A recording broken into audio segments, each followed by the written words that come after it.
I've actually watched and seen the stories, and I know what happens is you bring people. І тут важко не погодитись з Зеленським, адже те, що ми побачили, це великий дипломатичний провал. Проте починалася ця зустріч непогано. Президенти обмінювалися люб'язностями, вислуховували аргументи один одного, робили компліменти і розповідали, як вони будуть плідно співпрацювати, розвиваючи світову безпеку та економіку.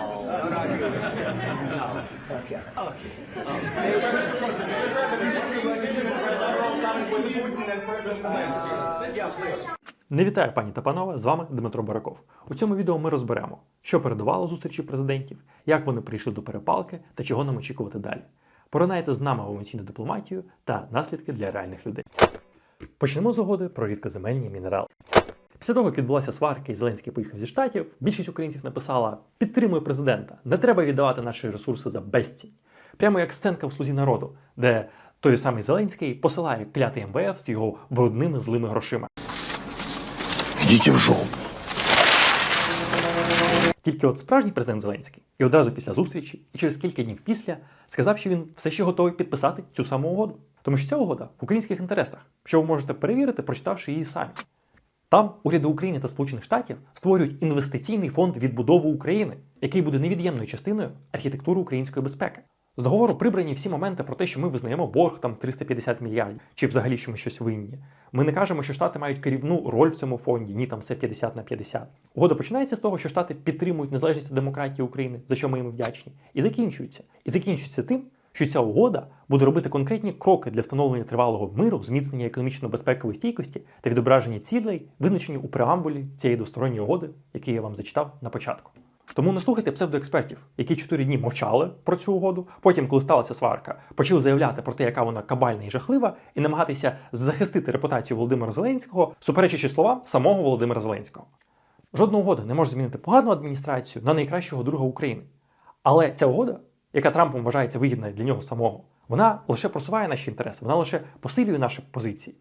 Як дипломатично, даючи доступ до президента Америки, можливість розказувати йому свою перспективу, зустрітися раніше, ніж він це зробить з Путіним, так і в реальній перспективі, приводячи іноземні інвестиції, приводячи сюди більше американців, і про що Трамп прямо каже, що коли тут будуть американці, і Росія по ним вгатить, це змусить Америку робити певні дії. В усіх же критиків цієї угоди я хочу спитати, а де ви були восени? Ось ми тоді писали про те, що 4-й пункт плану перемоги, добути наші ресурси за нас, може привести до того, що до нас прийдуть і за афганським сценарієм попросять віддати всі ресурси. Ви знаєте, яка країна мала ресурсів на $1 трильйон, це як мінімум, а насправді з усіма рідкоземельними копалинами, про які каже Зеленський в Україні, ці ресурси досягали аж $3 трильйонів. Це країна Афганістан. Союзники там вже були. Там вже був американський контингент та інших країн, які повністю тримали територію цієї країни і мали доступ до всіх цих ресурсів. А в 2021 році вони вирішили полишити цю країну. І так швидко, що навіть не рахувалося з залишенням там зброї. До речі, якби ця зброя була в Україні під час початку повномасштабного вторгнення Росії, то це був би і кінець повномасштабного вторгнення Росії.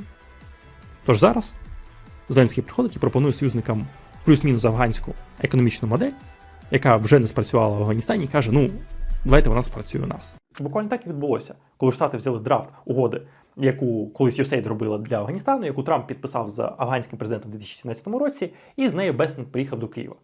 Але далі нам пощастило, Україна змогла протиснути всі свої правки, не дивлячись там на великий тиск з боку США на Мюнхенській конференції та загрозу зриву зустрічі там з Джей Ді Вансом. І цей варіант угоди був вже вигідний для Києва. А якщо ми хочемо кращі угоди, то треба створювати кращі умови в Україні. Треба, щоб наша пропозиція була унікальною, і жодний Путін не міг, пообіцявши свої рідкоземельні матеріали, перебити цю угоду для Трампа. Тепер давайте перейдемо до самої битви титанів. Прямий ефір я дивився не спочатку і був впевнений, що ця сварка стала наслідком довгих переговорів, де в результаті обидві сторони увійшли в клінч, зрозуміли, що вони не можуть зійтися думками, почали щось доводити до одному, сперечатися, і саме так воно переросло у сварку. Тільки от якщо ви подивитесь повну версію, вона там на 50 хвилин, то побачите, що було все трошки інакше. Президенти розпочали зі вступних слів, де розповідали про те, що будуть допомагати один одному, та те, що вони можуть зійтися у баченнях. Звісно, Трамп, як завжди, звинуватив усьому Байдена, сказав, що якби він був президентом, то цього б не сталося. І зараз Америка в абсолютно іншій позиції, тому зможе всіх швидко примусити до миру. Але не було жодних неадекватних закидів до України чи особисто Зеленського. І якщо Трамп з самого початку говорив виключно про те, яку гарну угоду вони підпишуть, як вона буде вигідною для обох сторін, то Зеленський зі вступного слова почав розповідати про життя в Україні, про російські злочини, показав фотографії наших військовополонених, які повернулись після катувань. І сказав таку фразу «жодних компромісів з агресором», що прямо суперечить позиції Трампа по закінченню цієї війни, принаймні публічній. І, як на мене, саме ця фраза запустила подальші запитання від журналістів. Далі було 40 хвилин запитань від журналістів з єдиним натяком на ворожість, коли Зеленського попросили пояснити за шмот, а саме відсутність костюма. Ну, це змогли швидко звести на жарт, як і сам Зеленський, так і Трамп, який сказав, що його нічого не турбує, це прекрасний костюм, і дійсно це була гарна штука. І на початку зустрічі Трамп сказав, о, ви так красиво переодяглися. Тобто вони помітили, що Єрмак, як багато хто жартував, справжній президент України, він в класичному костюмі, Зеленський в такому модному, мілітарі, але взагалі не зеленому, чорному, з українським гербом, тобто дуже стильному, красивому, і немає в цьому жодної там неповаги до Білого дому. Набагато цікавіше дивитися на відповіді президентів по суті. Так, Трамп розказав про те, що вони не слідують політиці Байдена з приводу сильних слів проти слабких дій. І тут я з ним повністю погоджуюся, тому що Байден потужно називав Путіна військовим злочинцем, вбивцею, але він так і не змінив свої стратегії не дати Росії програти. Тобто допомагати Україні, але не призводити її до занадто сильної перемоги, інакше вся Росія розвалиться, а цього Штати все ще бояться. І тому якби США при Трампі стали до цього готові, то неважливо, які компліменти він йому відпускає на словах, якщо в реальному світі до України йдуть вагони, ешелони та цілі авіаносці зброї для того, щоб перемогти у цій війні. Проте так само багато Трамп розповсюджував і більше проросійських тез про те, що дуже багато людей вмирає, плюс-мінус однаково з обох сторін. Це треба зупиняти прямо зараз, там в Україні знищені міста, треба з цим щось робити і так далі, і далі, і далі. Було видно, до речі, як всі моменти в Зеленському накопичується певне несприйняття цієї ситуації, накопичується певна емоція, що він там менше слухає перекладача, менше бере слово, в тому числі можна було через перекладача щось розказати з приводу своєї думки, а просто сидить і думає, що ну я поки помовчу, окей, Трамп каже, що йому треба, я це пропущу, я помовчу, потім скажу щось цікаве далі. Трамп сказав багато неприємних для нас тез, але на емоційному рівні. Тобто, коли запитання були по суті, типу, чи припините ви допомогу Україні? Він казав, ні, не припинимо, ми будемо далі її постачати. Потім, коли запитання було, а якщо Росія все ж таки порушить перемир'я, чи готові ви будете надати Україні більше допомоги, аби покарати Путіна за це? Він сказав, так, ми розглядаємо цей варіант. Ми готові це зробити, якщо це відбудеться. Далі він, звісно ж, почав розповідати про те, що цього не відбудеться, при мені воїн не буває, тому що Путін мене поважає, і так далі, і далі, і далі. Але ці дві важливі речі про те, що допомога зараз не припиняється, а у випадку більшої агресії Росії вона буде посилена, саме те, чого хоче Україна. Саме те, що Україна отримала після 2014 року, 8 років перерви, потім повномасштабне вторгнення Росії, але з кращими позиціями нас, з кращою армією, з більшою допомогою західних союзників і так далі, і далі, і далі. Це, в принципі, Трамп вже проговорював ще до підписання цієї угоди, ще до якогось довгострокового процесу, коли ми зможемо дати всі ті самі регалії, які ми давали попередній адміністрації, дати їй цій адміністрації, аби вона стала вже частиною війни з глобальним злом. Це Трамп проговорював. А от неприємні речі він казав виключно про те, що аби зараз зробити мир, доведеться говорити з Путіним. А аби говорити з ним, потрібно буде його не ображати, принаймні під час підписання цієї угоди і так далі. Тобто про те, що ми не зможемо легко вийти на кордон 91-го року та інші речі, які вже давно стали реальністю, як ми пояснювали ще там за адміністрації Байдена, і зараз ми говоримо про те, щоб ситуація не стала для нас катастрофічною. Він просто це взяв і прямо розказав. В обличчя, не приховуючись, і так само про те, що доведеться говорити з Путіним. Це неприємно, але це жодним чином не схиляє баланс сил проти української сторони. І так було всі перші 40 хвилин. Трамп навіть дав слово Рубіо, дав слово Венсу, і це ні до чого не призвело, аж допоки Трамп не дав слово Венсу вдруге. Увага, останнім запитанням. Мало бути одне останнє запитання від журналістів, але Венс вирішив ще сильніше вилизати дупу Трампу, розказавши про те, як він швидко з усіма домовиться і точно запанує мир. Це те, чого ніхто не робив раніше, а ось зараз новітньою дипломатією ми вирішимо всі війни. І тут Зеленський бляха зламався. Can I ask you? Sure. Yeah? Yeah. Okay. Почувши цей спіч від Венса, який був не найгірший ані за його кар'єрою, і навіть не за цю зустріч, він вирішив, що 50% претензій Джо Байдену, які розказували правду, що його звинувачення Путіна, його потужні слова про те, що Росію треба зупинити, не конвертувалися в справжню перемогу України на полі бою. Що слова Венса про 30%, які просто підлизували Трампу, який він розумний, як він все розрулить. Це насправді атака саме України, що наші проблеми нереальні, і все можна вирішити, просто зустрівшись з диктатором і подивившись йому в очі. А я нагадаю, що такої позиції, переговорів з диктатором, особистого контакту з диктаторами і відсутності образ, притримувався сам Володимир Зеленський у 2019 році. Ну, по поводу говорить с чертом лысым. Да. Ты представляешь себе переговоры в формате Путин-Зеленский? С русскими. А я не думаю, что он только один. Я думаю, что есть группа, я думаю, что группа наших людей из Украины должны встречаться с группой людей из Кремля, потому что же, они же поставили этих в ДНР, в ЛНР. Какой смысл с ними говорить? Если бы те решали, надо было с теми говорить. І він не змінив свою позицію аж до 22-го року. Лише повномасштабна війна, лише порушення укладених особисто з ним угод змогли переконати Зеленського і створити Зеленського зразка 25-го року, що максимально недовірливо ставиться до Путіна. Але Зеленський вирішив, що він зможе за 3 хвилини провести еволюцію поглядів американської адміністрації, яку він сам не зміг пройти за 3 роки. І тому Зеленський вирішив відповісти. Але не журналістам, не Дональду Трампу, а особисто Джей Ді Вансу. «Можна я вам задам питання?» – він сказав. Аби далі почати читати лекцію про те, як Росія напала на Україну, як вона окупувала, як вона зрадила всі угоди, і як ми прийшли до того, що Путіну не можна вірити. Розповідавши це довго, муторно і приходячи до того, до висновку, який він сказав Джей Ді Вансу, то про яку дипломатію ви взагалі говорите? Тобто запитання прозвучало як «Що ви взагалі мелите? Це несенітниці». І те, що Путіну не можна вірити, це об'єктивна реальність. Він військовий злочинець, він постійно зраджує. Як тільки ти дай йому можливість щось забрати, він це забере. І неважливо, скільки людей при цьому загине, якщо цю ціну доведеться платити не йому. Це ми точно знаємо, це об'єктивна реальність. Але чому Зеленський вирішив, що сказана зараз ця об'єктивна реальність, яка мільйон разів звучала, яку адміністрація Трампа могла побачити з усіх каналів, в тому числі власних спецслужб, яким вони довіряють, що вона зараз сказана його ламаною англійською, в емоційній манері, з несідаючою невербальною критикою, вона зможе переконати цю адміністрацію досягти потрібних для нього умов. Ось це головне запитання, відповіді на яке я не бачу. Тому що саме ця дія, вона і розпочала подальший срач. Вона призвела до того, що прес-конференція, відповідь на запитання журналістів, де ти можеш спокійно відстоювати свою позицію як хочеш, робити будь-які промови і навіть показувати журналістам матеріальні докази, перетворилася в особисту суперечку цих конкретних особистостей. Зеленського і віце-президента США. І Джей Ді Венс, будучи особистістю поганою, на це відреагував і розпочав повноцінний срач. І в перші 2 хвилини ще був шанс відкинутися, заспокоїтися і переносився за закриті двері, де сваритися можна скільки захочеш. Але тут в суперечку включився сам Трамп, підтримав Джей Ді Венса, сказав, що все, що каже Зеленський, це напади на Білий Дім та загалом Сполучені Штати, це неповага, він такого не потерпить. І розпочався вже повноцінний срач, де Трамп з Венсом в 2 рила нападали на Зеленського, розповсюджуючи російські наративи. Так, там був буквальний момент, де Трамп почав передражнювати Зеленського, кажучи, я не хочу перемир'я, ви не розумієте, що ви там продовжуєте війну і втрачаєте тисячі життів. Зеленський відчув, що він заходить кудись не туди і спробував повернути дискусію в раціональне русло. Ну, як міг, сказав, що я тут не в карти приїхав грати, я тут Україну захищаю, але вже було зрозуміло, що в цій суперечці 2 на 1, абсолютно не дипломатичній манері, не можна домогтися жодних результатів, особливо для сторони, яка приїхала чогось прохати.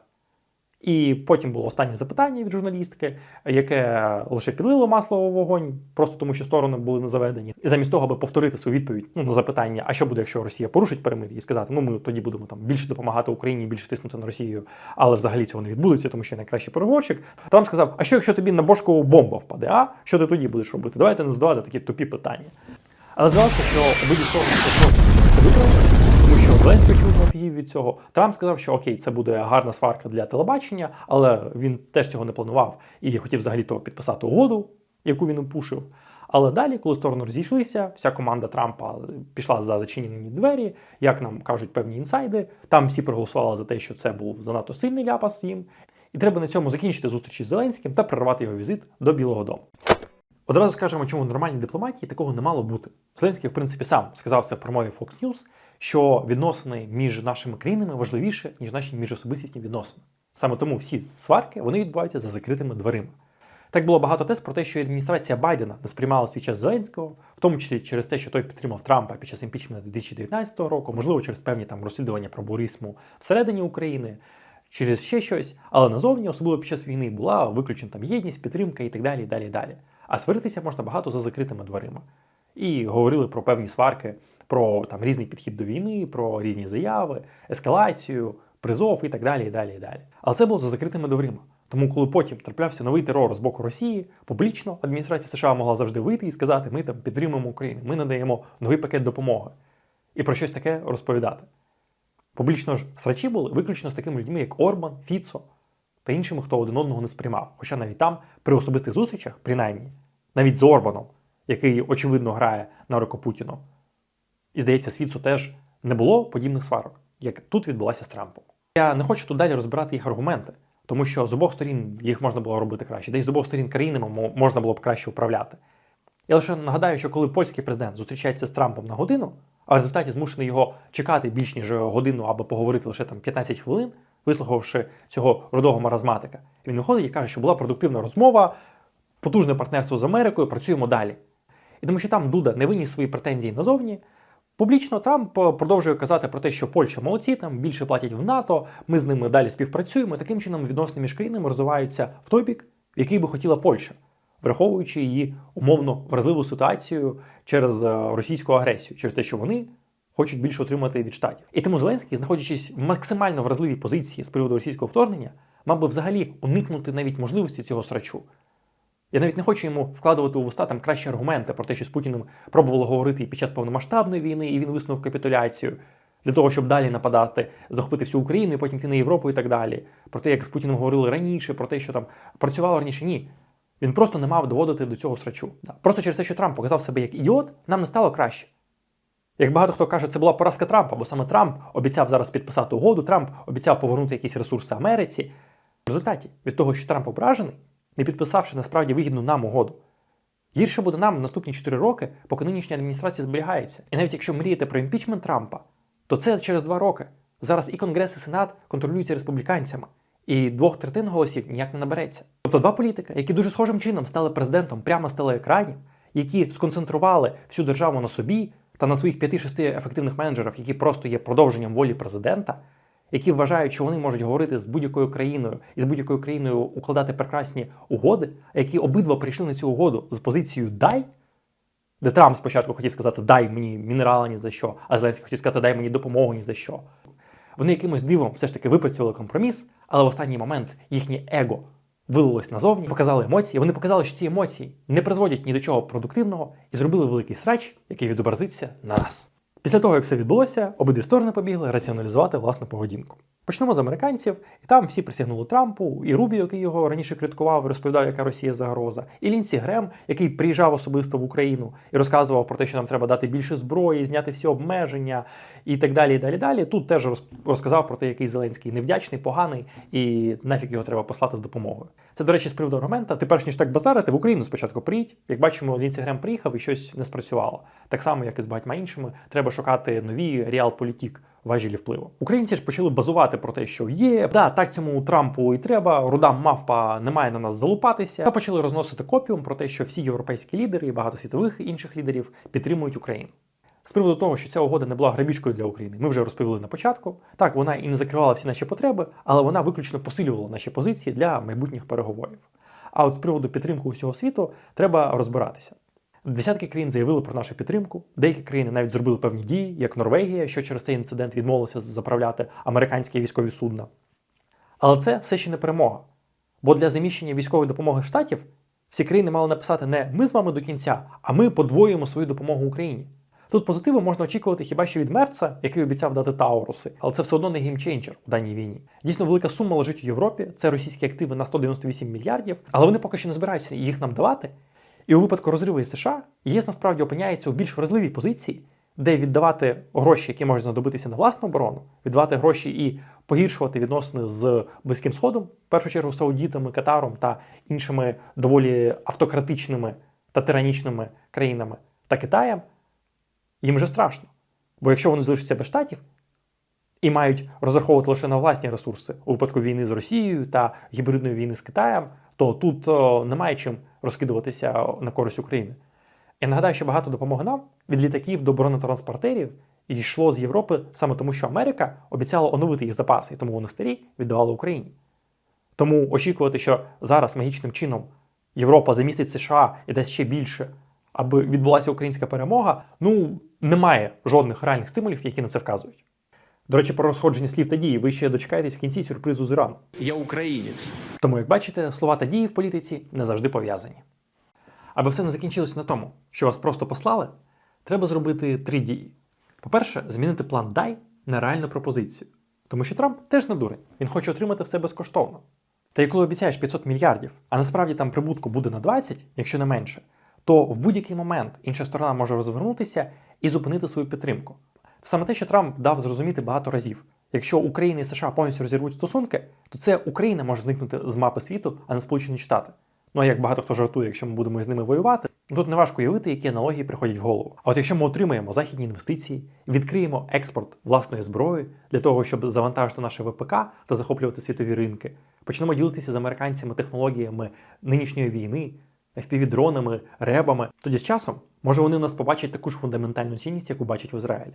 Поки ж зараз українчики не хочуть продавати задешево ні держпідприємства, ні мінерали, ні саму землю, її просто безкоштовно захоплює Росія. Вже скоро більшість рідкоземельних мінералів України буде знаходитися під контролем Росії. Що тоді будемо пропонувати американцям? Ну чи не поганому Трампу, а гарній Європі? Пункт другий. Відмовитися від емоційних аргументів доведення власної правоти, тим паче лоскотання власного его, і перейти до аргументів, які працюють. Зеленський лише намагався повторити дії Макрона та Стармера, які під час слів Трампа про те, що Європа отримує свої кошти назад, бо вони давали позики, а не гранти, як ми, сказали, ні, Трамп, ти не правий. Але зробили вони це коректно. Вони сказали конкретний факт, а не почали висловлювати велику тираду про те, як Європа страждає ще більше, ніж Штати, розказуючи про те, що Штати їм винні, чи про те, що Штати винні Україні і так далі. Ні. Конкретний факт, максимальна відкритість в той момент, коли ти переконуєш людину в чомусь. І тоді ти отримуєш позитивний результат.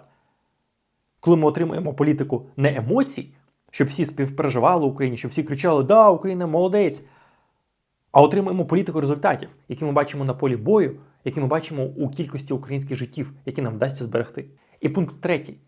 Перестати зав'язувати всі відносини на собі, бо ми бачимо, як легко ця конструкція ламається. Нам треба створювати інституції, від дипломатичного корпусу до приватних компаній, які кожен день працюватимуть над поглибленням українсько-американського партнерства і загалом інтеграції України в Захід, над посиленням України, або у нас з'являлися нові аргументи у цих суперечках. Тому що як ти ідеально не показуй свою позицію, але у країни з ВВП в 200 мільярдів немає сильних важелів на країну з ВВП в 30 мільйонів. Особливо, якщо ваші 200 мільярдів наполовину залежать від західної допомоги. І раз вже це відео присвячено дипломатії, я хочу зупинитися на команді президента, яка повністю провалила цю зустріч.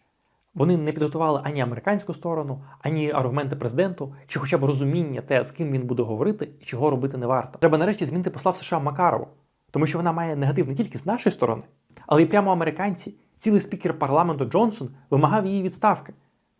Ви її призначили ще під час адміністрації Байдена. І коли змінюється президент, добрим тоном є змінити і посла. Особливо, коли новий президент ненавидить попереднього і розповідає про те, що у всіх бідах винний саме бідон. Так само президент має вирішити питання з Андрієм Єрмаком, який переконав президента в тому, що все буде круто, все з американцями вже порішають, він налагодив усі контакти, можна нести правду матку, ніби ти на власному телемарафоні, а не в Білому домі в Сполучених Штатах, і результат буде не гірше. Американці прямо вимагають від Зеленського змінитись або змінити президента України. І ці закиди воюючій країні треба сприймати серйозно і завжди посилювати свою команду. Можливо, нарешті створити уряд національної єдності. Так, до речі, робив Черчилль, на якого Зеленський намагається рівнятись. Може просто відправити в Америку комфортних саме для Трампа людей. Як США відправляє в Україну Келлога, який має проукраїнську позицію, його донька взагалі її не приховує, замість того, аби відправляти якогось Такера Карлсона. Є багато речей, які Україна має осмислити та змінити після останньої зустрічі. Наприклад, сформулювати новий план перемоги. І знаєте, я буду радий, якщо він буде працювати і без допомоги США. Я щиро вважаю, що поставити країну на лібертарні рейки буде корисніше, ніж 40 мільярдів на рік. Але якщо у вас 40 мільярдів немає, а план ніби вони є, то результати будуть невтішними. Вести контакти з іншими країнами можна з гарячим серцем, але обов'язково робити з холодною головою. Давайте, якщо нам випало нести це полум'я свободи, ми будемо робити це ефективно і донесемо його до точки перемоги. До точки перемоги, яка влаштує всіх нас. А не до точки «ми боролися, ми зробили, що могли, але програли і в цьому винні хтось інший». Бо коли ми програємо, це буде вже не так важливо.